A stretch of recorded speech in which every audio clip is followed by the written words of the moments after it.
Welcome to The Explainer, where we break down the big, complex stories that are shaping our world.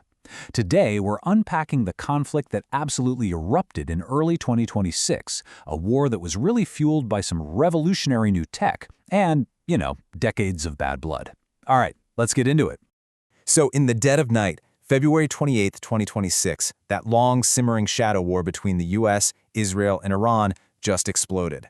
And it all kicked off with Operations Epic Fury and Roaring Lion, a shocking decapitation strike aimed right at the heart of the Iranian regime. They killed the supreme leader and, well, that triggered a massive region-wide retaliation. So how on earth did we get here? How does a shadow war suddenly become this overt, all-out conflict? Well, to really get the why behind this war, we've got to go back and look at a revolutionary piece of technology that just completely changed the rules of the game. Let's talk about the Golden Dome.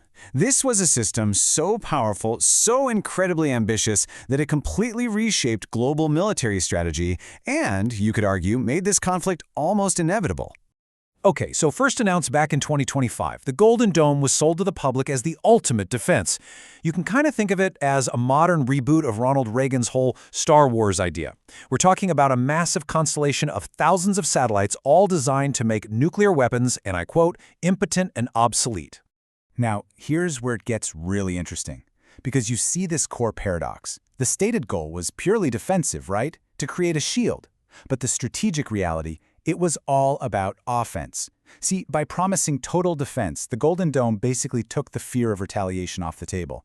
It gave its owners the confidence to launch a massive first strike, what the military calls left of launch, meaning you can destroy a threat before it even gets off the ground. And the price tag for this new power? Absolutely staggering. And, as you can see, wildly disputed. Official White House estimates were just under $200 billion. But then you had independent groups like the Congressional Budget Office and the American Enterprise Institute saying, whoa, hold on, projecting costs that were well into the hundreds of billions, maybe even trillions. It just goes to show you how massive and controversial this whole thing was. But if there was any doubt left about the system's real purpose, this one quote from the U.S. Defense Secretary at the time, Pete Hegseth, just spelled it out for everyone. It wasn't just about defense. It was about achieving total global offensive dominance. So, with this new technological sword in hand, let's look at the final moments, the final dominoes that fell, pushing the world right to the brink of war, and then right over the edge. This number, right here, this is the whole reason things went critical. By early 2026, intelligence agencies figured that Iran had 440.9 kilograms of 60% enriched uranium. Now, that is enough material for 12 potential nuclear weapons, with a breakout time of less than 2 weeks to actually build the bomb. And all of this just created the perfect storm. You had massive, bloody protests inside Iran, which some saw as a window of opportunity. At the exact same time, Iran was crossing that nuclear red line. So when the final, last-ditch diplomatic talks in Geneva fell apart, the choice was made. It was basically now or never. But this conflict, it's not being fought like wars of the past. This is a brand new, tech-driven battlefield where, as you're about to see, algorithms and lasers are just as important as armies on the ground. The key things to understand here are speed and scale. AI targeting systems like Israel's Lavender were crunching data at a rate nobody had ever seen before. This industrial-scale targeting shortened the kill chain. That's the time from spotting a target to destroying it down to just minutes. And that allowed for this unbelievable number of strikes. This war was also the first major combat test for directed energy weapons. I mean, it's straight out of sci-fi. Israel's Iron Beam system could zap incoming threats for just a few dollars a shot, which is a massive cost advantage.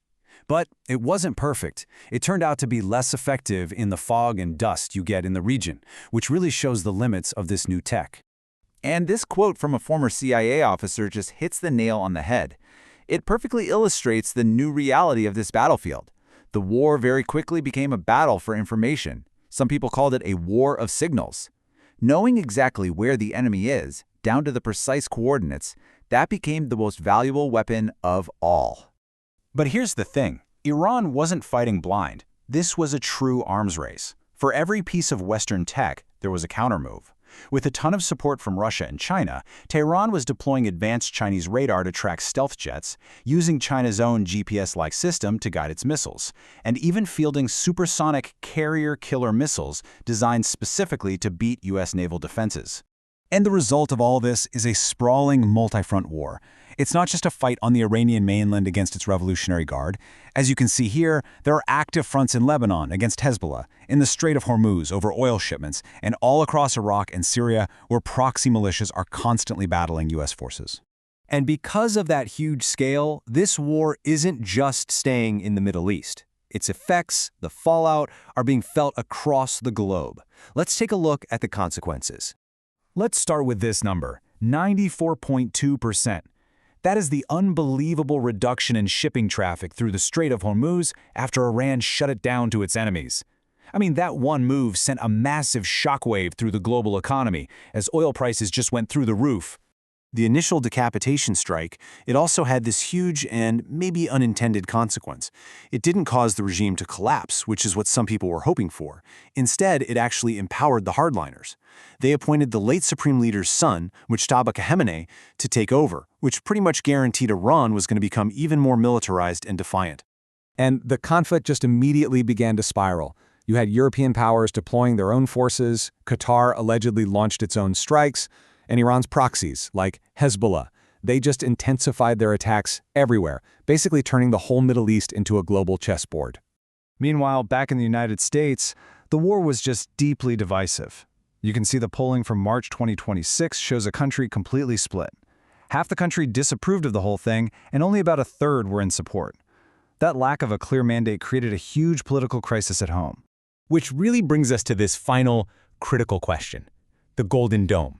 This whole thing was designed to be the ultimate shield, right? A technology that would finally end the threat of nuclear war. But did it work? Or did the very promise of a perfect defense just make a conventional war more likely, creating a new and maybe even more dangerous era of permanent conflict? And that's the question we're left with.